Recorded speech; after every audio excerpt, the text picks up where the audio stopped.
My name is GG Wattimah. I am an abstract artist based in Nairobi, Kenya. I primarily major in canvas. My main mode of medium is acrylic, although I use a bit of oil paints and a bit of spray paints. So that is abstract art. That is what I specialize in. I did not study anything to do with abstract art at university. My undergraduate degree was in business administration. Then after that, I did a master's in strategic management.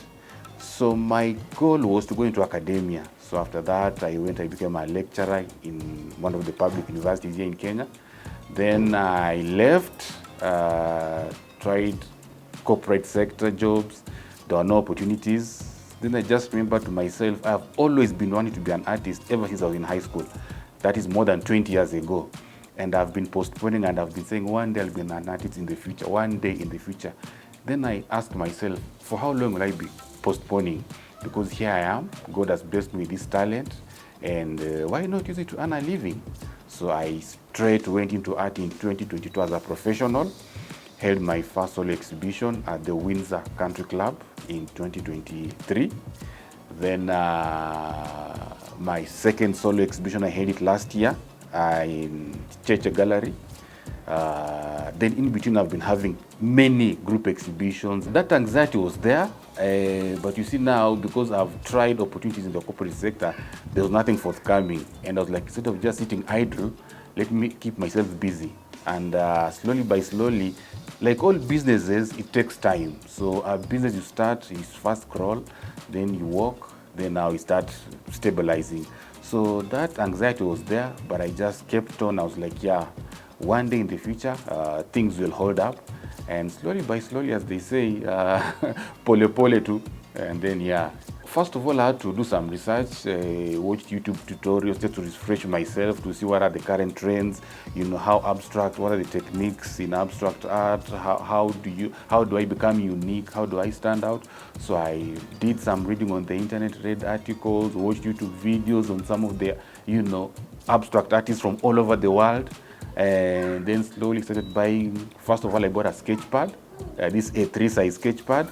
Then I bought coloring pencils. Then I bought pencils. Then I bought started by the small canvas. Then I gradually went up bigger and bigger canvas. Then I also started with the basic acrylic paints. Then I also went up the scale with more advanced acrylic paints. So with time, I kept on improving and improving on my medium and the equipment and materials that I use. The word abstract means something that can be anything. It's not defined, it's not structured, there is no particular formula, So as an abstract artist, I am free to allow my mind to be as creative as it wants, to go in whichever direction that it goes without having any boundaries or limitations or any constraints. As opposed to the other art, which is like hyperrealism. Like, for example, if I were to draw a poster of a person or a house or a cow, a goat, drawing something as it is, that is hyperrealism. That one has many constraints. You have to adhere to balance and proportion. You have to adhere to lines. The elements of, in art, there's a topic called elements of art and design. So for photorealism, you have to abstract those elements of art and design. And the judging scale is very harsh. Like if people are critiquing your work, there's a very high and strict, harsh standard of judging hyperrealistic work as opposed to abstract art. So that is why I preferred abstract art, just for the freedom. Because I want freedom. I don't want to be constrained. I don't want to be bound, put in a box and limited. No, I want to be free and be as creative as my mind takes me. Each particular artwork has a theme. For me, no two art pieces are exactly the same. Each. So far, I've made over 40 pieces of art. And each is unique in its own way. So each particular art has a message that is passing. So yeah, as they say, a picture is worth 1,000 words. So, and the beauty of abstract art is there is no correct way of interpreting. It varies on the audience. So for example, I could do something, you could see one thing, the other person could see another thing, and all of us are correct. So that's one advantage of art, is it's not constrained. It's the audience can interpret it the way they want, and it's acceptable. Surprisingly, my ideas come from very simple things. It could be anything, very random things. There is an art piece I did called The Web, and I basically looked at a spider's web and I did an abstract representation of a spider's web. I was amazed when I found out that when a spider makes its web, that silk that it uses to spin the web, that silk of a spider, as delicate and as fragile as it looks like, is 5 times stronger than steel of the same width. And I was like, wow, that's mind-boggling. So yeah, I did another one called mollusca. I looked at the pattern of a snail's shell. Like if you go to the seashore and then you pick up a snail, there's an asymmetric pattern that it's very good, very beautiful.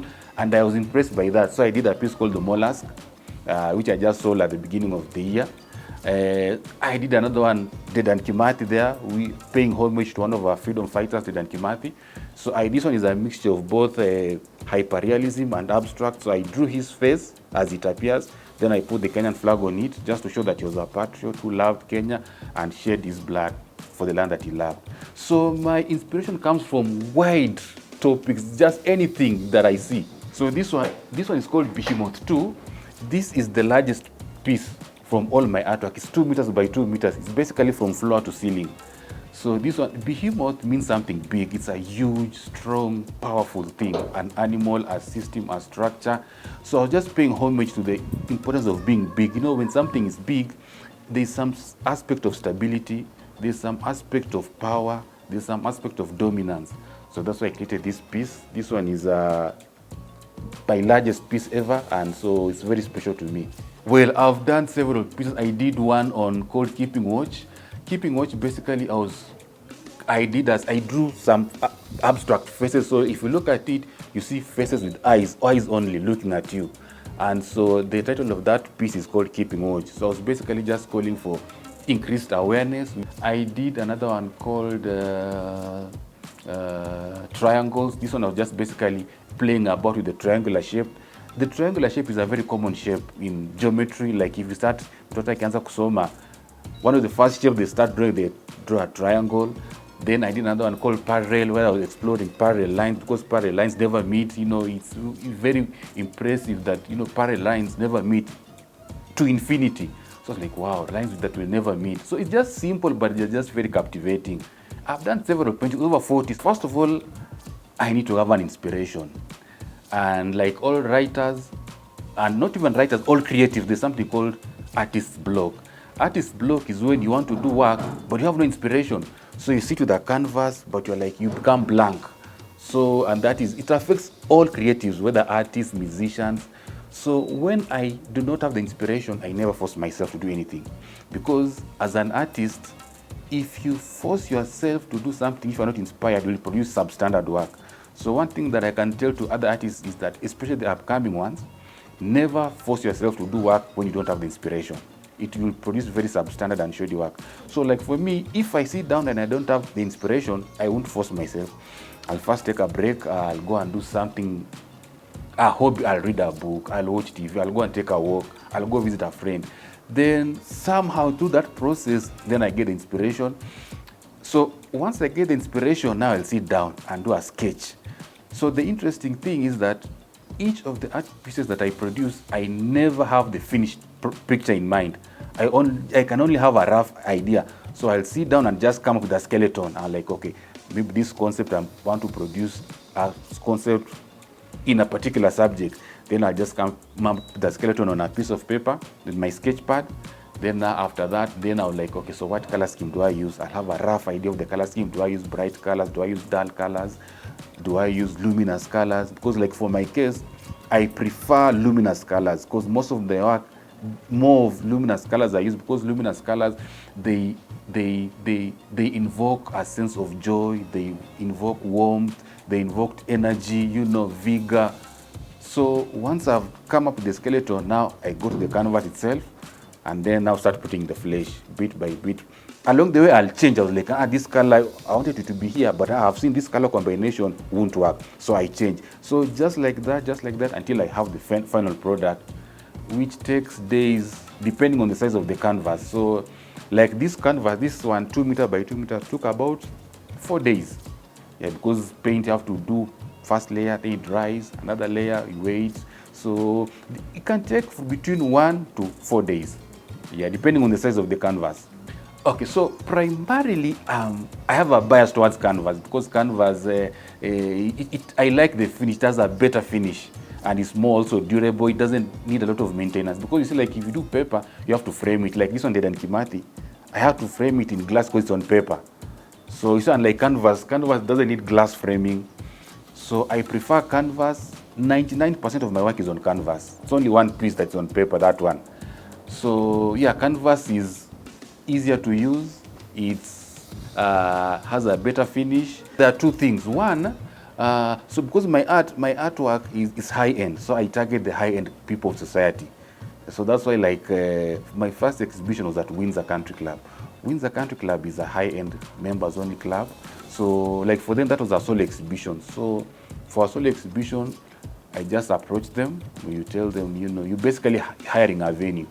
So just told them, you know, I'm an artist and I'd like to have a solo exhibition. I like to, because the only thing you need is a venue, just a room. That's all you need. So like, do you have a room that I can use? I'm like, yeah. So they showed me the rates and we agreed and I had my exhibition. That is for solo exhibitions. But now group exhibitions, you see now you exhibit as a group, and these are normally events that are organized by third-party organizers.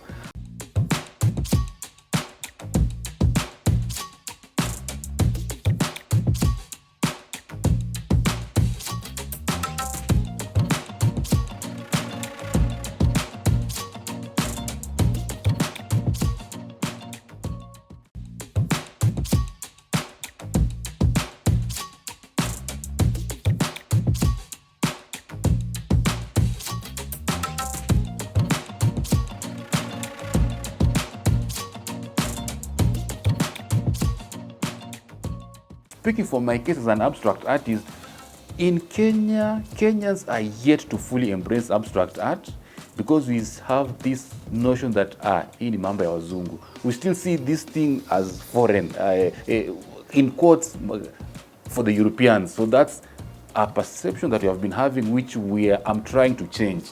Yeah, because art it's not for Europeans only, it's for everyone. Yeah, everyone has the right to enjoy art. Everyone has the right to access art that is high quality, that is top notch, that is captivating. Yeah, it's for all people, regardless of the color. So in terms of penetration into the Kenyan market, we still have more to do.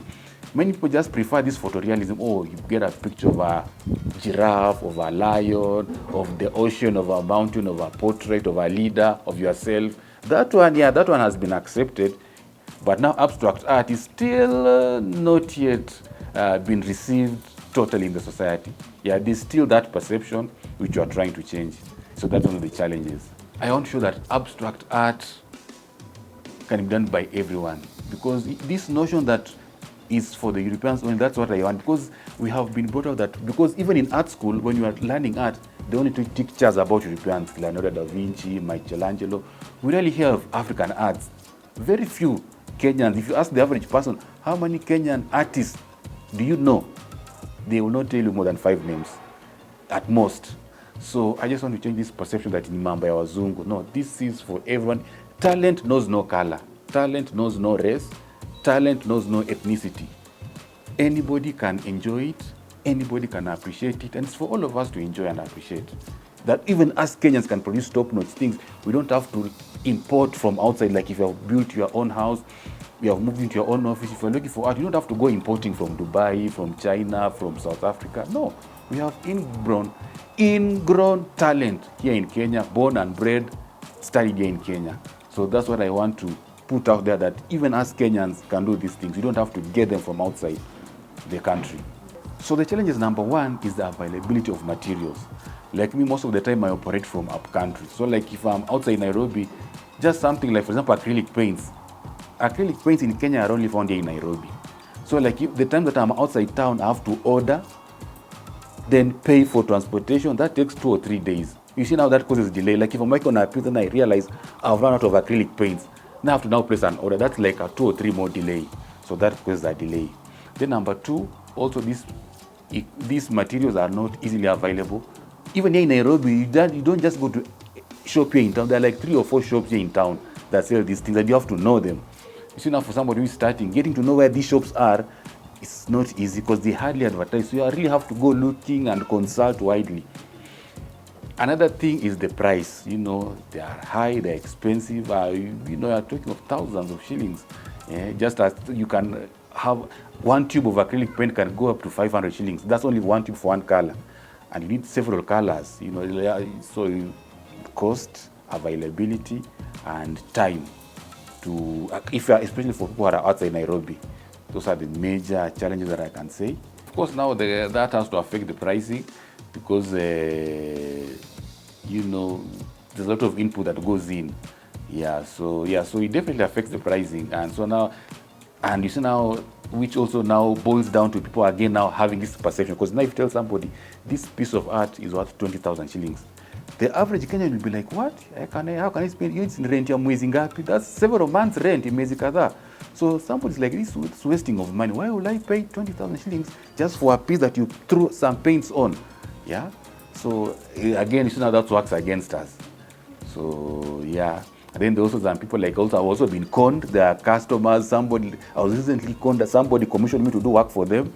I told them they were supposed to pay me their down payment. They never paid. Alafu just went like that. So you see now that's a loss on my part because I've spent my time, my energy, I've put inputs, I've bought raw materials, then somebody refuses to pay.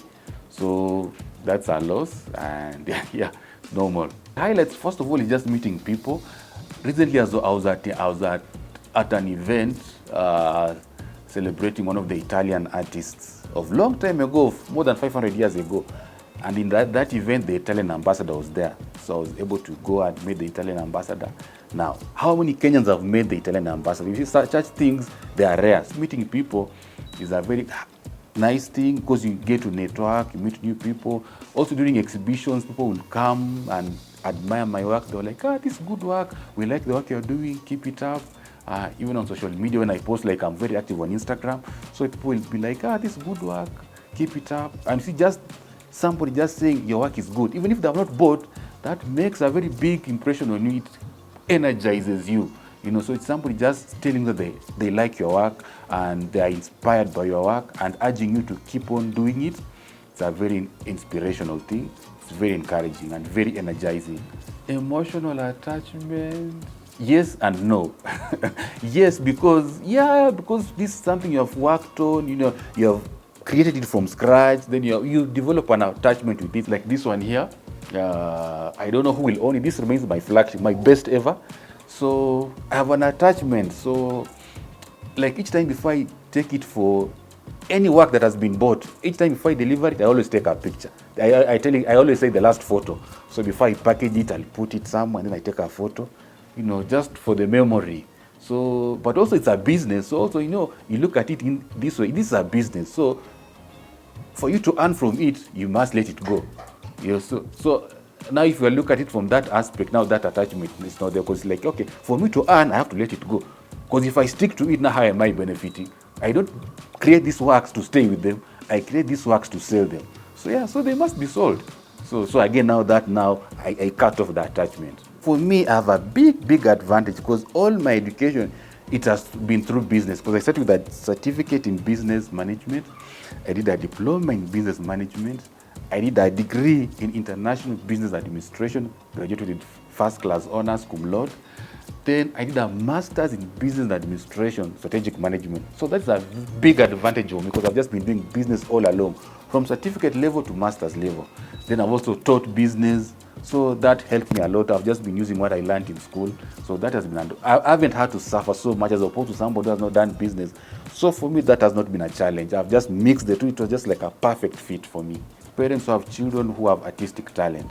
So to the parents, if you notice your child has an artistic talent, support them. If you see, for example, they are scribbling on the wall with charcoal, okay, that is wrong. Don't beat them. Just tell them, don't scribble on the wall, don't scratch the wall. What you do, you tell them that is not right, but you buy for them a drawing book, you buy for them a pencil. Then let the child develop their talent. Encourage them, and you never know. That could be the child's gifting, and that could be the pathway that they'll use as a career. That's for the children. For the adults, if you are already working and you want to pursue your art, what I'll tell you is that don't quit your job fast. Don't say that I'm quitting my job to pursue art. No. Do both of them side by side. Continue with your job, but start growing your artistic venture up to a point where by now when you see imeshika, it's at break-even point now. So now you can move now. You can leave your job, go to the artistic venture. Now, as they say, business, you start small. You never start big. They say when you're climbing a tree, you can never start climbing a tree from the top. You start climbing down, from down, going up. So you start small. Start small, start with what you have. Don't go for the expensive thing. Just a simple drawing book, simple pencils, simple pens, Then with time, you start with the simple canvas, because even these colors, the paints, we have different grades. We have the low entry level, the medium level, and for experts, which are highly priced.